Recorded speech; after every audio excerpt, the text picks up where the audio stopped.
Congratulations. You just passed the CPA exam. Certified Public Accountant. One of the hardest financial certifications on earth. After dozens of interviews, you finally land a job at one of the biggest accounting firms in America. $50,000 signing bonus. $90,000 salary. Corner cubicle on the 48th floor overlooking the city skyline. You feel unstoppable. Like your life is finally beginning. The next 5 years disappear inside 80-hour work weeks, endless spreadsheets, and cold office lighting. But eventually, you start understanding the real game. The wealthy don't become richer by working harder. They become richer by hiding money legally. Shell corporations in Delaware. Offshore trusts in the Cayman Islands. Complex tax structures so confusing they practically become invisible. And you're good at it. Really good. Promotions arrive quickly. Bigger bonuses. Luxury condo with glass walls. Designer suits. A watch worth more than your first car. But after a while, success stops feeling exciting. You want something bigger now. It starts with one small adjustment. A major client is about to report terrible earnings. Their stock price will collapse. Investors will panic. Your year-end bonus disappears overnight. So instead, you move some numbers around quietly. Push expenses into next quarter. Delay reporting certain losses. Tiny accounting gymnastics hidden beneath thousands of pages nobody actually reads carefully. The client stays happy. The stock survives. Your bosses congratulate you. And deep inside, something changes. The adrenaline feels incredible. Better than the bonus itself. So naturally, you do it again and again. More aggressive each time. Until eventually, someone notices. A senior partner calls you into his office late at night. No anger. No yelling. That's somehow worse. We're holding your license during an internal review, he says calmly. You're fired without technically being fired. Trapped in limbo. Can't join another firm. Can't defend yourself publicly. Meanwhile, your luxury condo payments keep draining your bank account every month. The walls of your apartment start feeling less like success, and more like prison bars. 2 weeks later, your savings are nearly gone. You're preparing to sell your expensive watch just to make mortgage payments when the phone rings from an unknown number. You're the guy who makes things disappear. That's all the voice says before arranging a meeting. Not in an office. Not online. A booth inside a 24-hour diner at 2 in the morning. The man waiting there slides a cheap burner phone across the table. He explains his client owns several cash businesses generating enormous amounts of money that can't be explained legally. They need an accountant. A good one. But then he mentions something terrifying. Your suspended CPA license. The partners at your old firm. Apparently they answer to people like him. We can make your review disappear forever, he says quietly. Or we can make it disappear tomorrow. Suddenly you understand this isn't a job interview. It's recruitment. You pick up the burner phone slowly. The man smiles faintly. You'll receive your first assignment within the hour. The text message arrives exactly 58 minutes later. Storage facility off the interstate. You drive there alone, feeling sick the entire way. Inside the unit sit 3 plastic-wrapped pallets stacked with $20 and $50 bills. $10 million cash. Maybe more. Your phone vibrates again. Clean it in 1 week. Panic hits instantly. You're an accountant, not a criminal. But then another part of your brain activates. The dangerous part. The same part that manipulated financial statements years earlier. Because technically, this is still accounting. Just accounting with consequences. Your first call goes to a lawyer in Wyoming using a voice scrambler. 8 LLC shell companies created overnight. Empty corporations existing only on paper. Then 7 different bank accounts opened across multiple states. Finally comes the hardest part. Depositing the cash. Federal law flags deposits above $10,000 automatically. So instead, you hire runners, students, day laborers, desperate people needing quick money. Each deposits $9,500 repeatedly across multiple banks. 1,052 deposits in total. Structuring. Federal felony. After 72 hours, the money finally sits inside the shell company accounts. But it still isn't clean yet. Now comes layering. The fun part. One LLC wires another company $1.2 million for fake consulting services. Another purchases non-existent shipping contracts.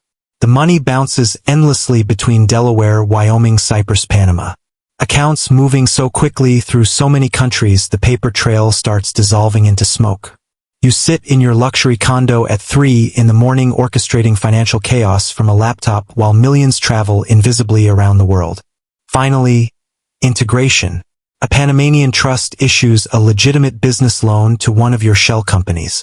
$2 million used as a down payment on a failing strip mall. Just like that, dirty cash transforms into legal real estate assets. The phone buzzes again. The client is pleased. This time the meeting isn't at a diner. It's aboard a private jet. You spend the entire flight blindfolded, wondering exactly how deep you've fallen already. When the blindfold finally comes off, you're standing at a ranch in the middle of nowhere.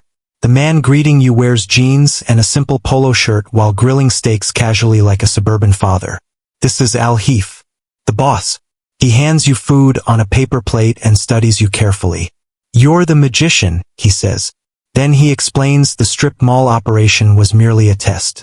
You aren't doing one-time jobs anymore. You are now the chief financial officer for a multinational criminal organization. From that moment forward, your life stops belonging to you. Your work becomes non-stop. Trade-based laundering. Fake produce companies overpaying for imaginary avocado shipments between Mexico and the United States. Drug money disguised as legitimate agricultural revenue. Then casinos in Macau. Associates walk in carrying duffel bags full of cash. They gamble for 10 minutes and leave holding perfectly legal casino checks. Then comes the art world.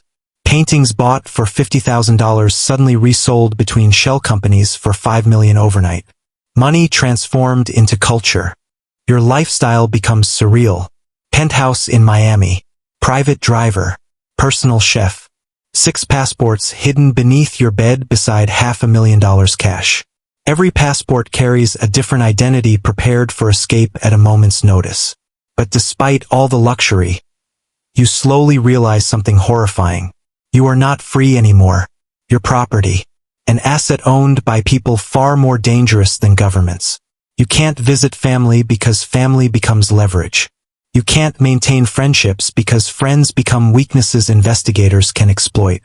Every relationship in your life transforms into risk management. You wake up each morning checking your car for GPS trackers. Burner phones change weekly. You never sit with your back toward restaurant doors. Every unfamiliar car parked outside your building feels like surveillance. Federal agents. Rival cartels. Maybe your own employers. Eventually, the paranoia becomes exhausting. You would give everything away instantly just to return to your old cubicle job staring at boring spreadsheets again. But there is no going backward anymore. Then you start witnessing what happens to people who make mistakes. One enforcer steals $20,000. They find his body inside a barrel weeks later. Another associate talks too freely at a nightclub. He simply disappears. Nobody asks questions afterward. Because fear inside this organization spreads faster than loyalty ever could. And you're the most dangerous liability of all. You're the only person who truly understands where every dollar flows. The only person capable of connecting Al-Heef directly to the money. One day exhaustion finally catches you. A simple typo wires $2 million to the wrong shell company. You fix it within an hour, but the bank in Cyprus flags the transaction automatically. Routine inquiry. Simple paperwork. But even small cracks terrify organizations built entirely on secrecy. Your handler notices immediately. The sweating. The nervous pacing. The way you check your emergency go bag twice that night. He says nothing. Somehow, that silence feels far worse than threats ever did. The end begins quietly with a text message sent to a phone you thought nobody knew about. "We need to talk." Same diner. Same back booth. Same man from 5 years earlier waiting calmly with coffee already poured. He smiles when you sit down. "You've done excellent work," he says. Al-Heef considers you family now. Your stomach tightens immediately because you finally understand something important. Family members don't retire from organizations like this. Then he explains the situation. Federal investigators are getting smarter. They're tracing crypto movements, investigating art sales, following shell companies. You're becoming too visible, too knowledgeable, too dangerous to leave floating around freely. You're an expensive loose end, he says casually. Then he slides a plane ticket across the table. One-way flight to Dubai. New passport. New identity. New assignment. No extradition treaty. You stare at the ticket silently before asking the only question still left. What if I say no?